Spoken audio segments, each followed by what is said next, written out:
Now, speaking to you two, you seem to agree on so much, and having somebody from the South African Gun Owners Association and a representative from Gun Free SA, I must be honest, we weren't expecting that.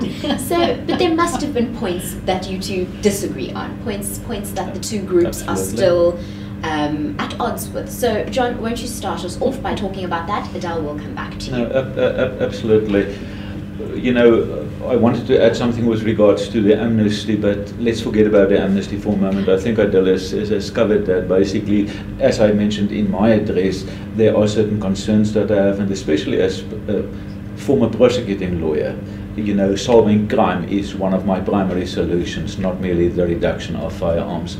But I think the more important issues that we are talking about on differences is the right of a law-abiding, free person to decide his or her own fate.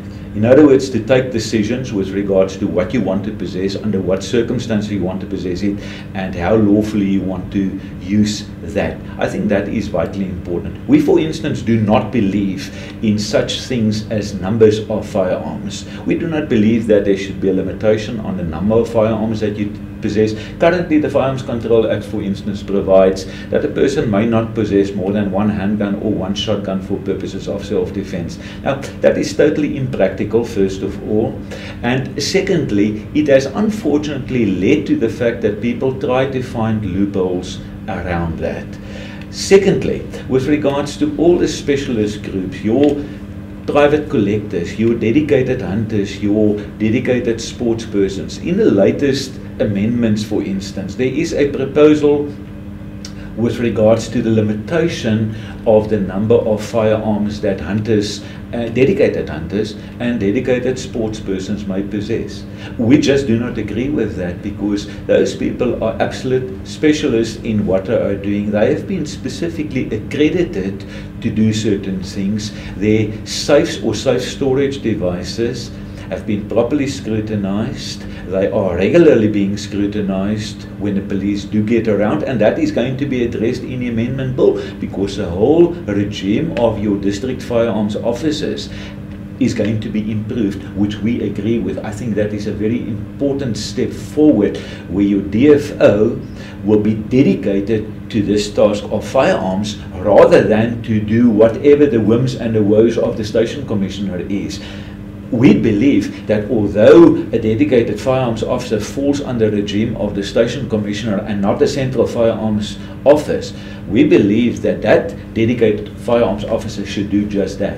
He or she should not pay attention to roadblocks and patrols and whatever the case may be. There must be other police officers doing that. And that is why we say we believe that the police officers must be loosened up to become functional, to do police duties in the first instance. And for that reason, one can reduce the number of police officers who work at Central Firearms Registry by civilian authorities who can do the administrative tasks, rather than police officers doing an administrative component of the work, and let the police officers apply their minds to the real work, making sure that a person who is fit and proper deserves to be issued with a competency certificate. If there is no objection to that, if members of society do not object to my requesting the issue of a competency certificate, then there should not be a reason why that is denied. And I believe that is a duty of the police to do. They must apply their minds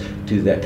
Having said that, and I think this is where there is great consensus as well amongst most of us, and that is the competency certification. You know, many years ago, way back in 1985, when I was elected first president of the South African Gun Owners Association, I made the inaugural speech specifically, and I said, we're striving towards this system of licensing of the person and the registration of the firearm. In other words, making sure that firearms are not possessed by people who should not possess them. In other words, people with criminal records, people who are domestically inclined to domestic violence and various other things, people who are abusive towards other people, people who abuse drugs and alcohol and so forth.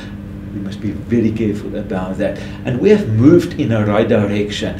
When government decided to pass the Firearms Control Act, and it provided for a system of being declared competent. And being declared competent is based on being fit and proper. And what does fit and proper mean? It basically means that first of all, you as yourself, you are a fit person to possess. And that means you should not be a drug addict, you should not be an alcoholic, you should not be an abusive person, and so forth. You should be a person well standing in society. And secondly, you must be proficient in the knowledge of how to handle a firearm, how to possess a firearm, how to safeguard a firearm. But having said that, we still find, and you will recall last week in Cape Town, a young boy, 13-year-old boy, managed to get hold of his father's handgun, took it to school. Fortunately, the principal of the school saw that when he was demonstrating that firearm to his mates, and he called in the police, and the police arrested the boy. Now, I don't say the arrest of that boy is necessarily the right thing. The arrest of the father probably was. But forget about what the prosecuting authority is going to do, what the police are going to do. But the conditions under which he managed to get hold of his father's handgun to take it to school, that is potentially extremely dangerous. It just shows the lack of care by the father. It shows that that child acted out of curiosity. He did not understand it. What we are saying, children must be taught, because in my own case, for instance, my children were taught right from an extremely young age what firearms are, how firearms are to be handled, and they could safeguard a firearm at a very, very young age. They were not afraid of firearms because they knew exactly what firearms could do. Now, I don't say that all kids would understand that necessarily, but that is one way of going about doing this. So, on these issues, there possibly might still be great disagreement amongst many of us, but the objective at the end of the day, I think, is very positive, that we are creating a safer society.